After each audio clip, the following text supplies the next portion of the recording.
Fortran programming function ও সমীকরণ অধ্যায়ের আমরা এটা সমাধান করব। তার আগে বলে রাখি, এক্স স্কয়ার অর্থাৎ দ্বিঘাত সমীকরণের বাস্তব মূল এবং সকল মূল নির্ণয় করার জন্য ফরট্রান প্রোগ্রামিংয়ের উপর ক্লাসগুলো দেখে নেবেন, ইনশাআল্লাহ উপকৃত হবেন। তাহলে এটা সমাধান করি। কোন লুপ ব্যবহার করে আমরা সমাধান করব? নির্ধারিত ডু লুপ, এটা আরেকটা নাম আছে ওয়াইল ডু লুপ, ওয়াইল লুপ অথবা ওয়াইল ডু লুপ ব্যবহার করে আমরা এটা সমাধান করব। তাহলে প্রথমে আমরা দেখে নিই। প্রথমে কম্পিউটার আমাদের দেখাবে এক্স ওয়াই জেড এর মান দেওয়ার জন্য print space comma x Y Z, একটু দূরে করে লিখলাম পড়া হাতে। এক্স এর মান কত থেকে শুরু হবে? -3 থেকে। X is equal two minus, এখানে যে মানটা পাবো সেটা আমরা ধরে নিলাম রিয়েল নাম্বার, বাস্তব মান আমরা পাবো, সেজন্য আমরা কি লিখব? 1 কে 1.0, যেহেতু ভগ্নাংশ সংখ্যা অর্থাৎ দশমিক যুক্ত সংখ্যা হওয়ার সম্ভাবনাটা বেশি, সেজন্য আমরা এভাবে লিখব, অর্থাৎ রিয়েল নাম্বার আমরা লিখব এখানে। তারপর ডু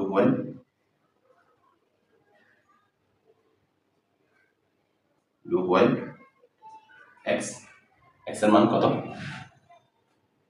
-3 থেকে বড় কিন্তু 3 থেকে ছোট এবং 3 এর সমান হবে। তাহলে আমরা কি লিখতে পারি?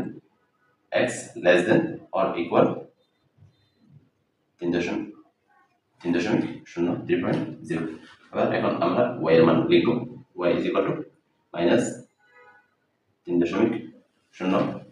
ডু হোয়াইল আপনারা চাইলে এক লাইনে লিখতে পারেন, এক লাইনে লিখলেও কোনো সমস্যা হবে না। Do while y less than or equal 3.0। আমরা এটা লিখব। ডাবল স্টার বোঝাবে কিসের জন্য? পাওয়ার। আর 1 স্টার বোঝাবে গুণের জন্য।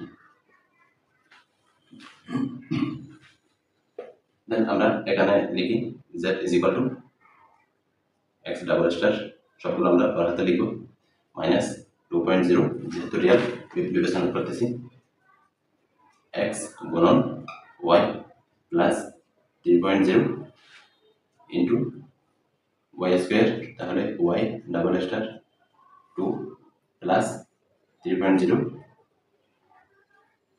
গুণন y, সরি তার আগে একটা -8x আছে, 8.0 গুণন x প্লাস 3.0 গুণন y মাইনাস 8.0। এ পর্যন্ত আমরা লিখে ফেললাম। এখন আমাদেরকে আমরা এখন মান দিয়েছি, এখন আমাকে মানগুলো শো করবে। আমরা এখানে কি দিব? লেভেল নাম্বার ব্যবহার করব এবং ফরম্যাট ব্যবহার করব। ফরম্যাট কেন ব্যবহার করব? আউটপুটটা আমরা যেন এলোমেলো না দেখে, কোনো একটা সারি বরাবর অথবা কোনো একটা কলাম বরাবর যেন সুসজ্জিতভাবে সুন্দর করে দেখায়, সেজন্য আমরা ফরম্যাট ব্যবহার করব। তাহলে প্রিন্ট, এখানে একটা লেভেল নাম্বার দিলাম, এই লেভেল নাম্বারটা আবার এখানে দিলাম, এই প্রিন্টের পর একটা কমা দিলাম। তারপর আমরা কি দিব? এক্স ওয়াই জেড এর মান দেখাবে। এই যে লেভেল নাম্বার দিলাম, আমরা সাধারণত কিভাবে দিয়ে থাকি? প্রিন্ট স্পেস কমা এভাবে দিয়ে থাকি, কিন্তু লেভেল নাম্বার দেওয়ার পরে আমরা দিব লেভেল নাম্বার এভাবে, যখন লেভেল নাম্বার ব্যবহার করব। তাহলে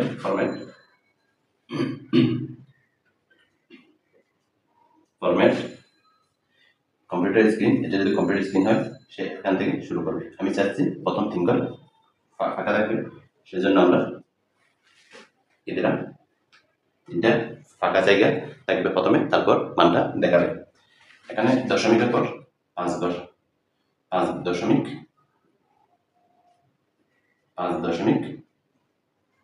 স্থান পর্যন্ত আমরা নির্ণয় করব। কিন্তু দশমিকের আগে কয় ঘর থাকবে সেটা আমরা জানি না। আমরা ধরে নিই তাহলে দশমিকের আগে মিনিমাম কয় ঘর থাকবে? 6 থেকে 7 ঘর। সাপোজ এখানে 12টা ডিজিট থাকতে পারবে, অর্থাৎ 12 ঘরের একটা ঘর যদি হয়, এখানে দশমিকের পর 5 দশমিকের পর কয় ঘর থাকবে? 5 ঘর।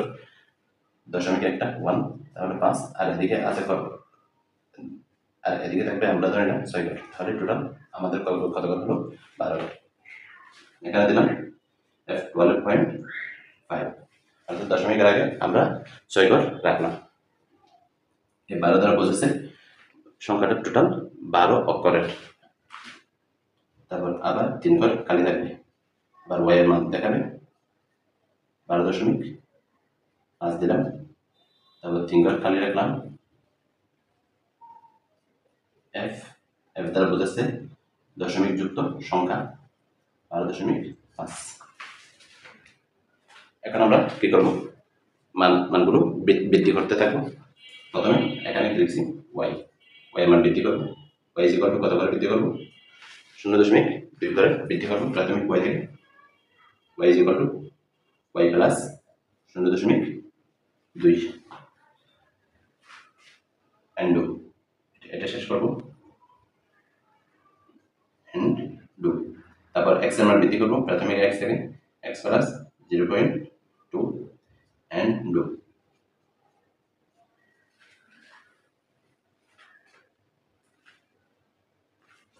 Stop and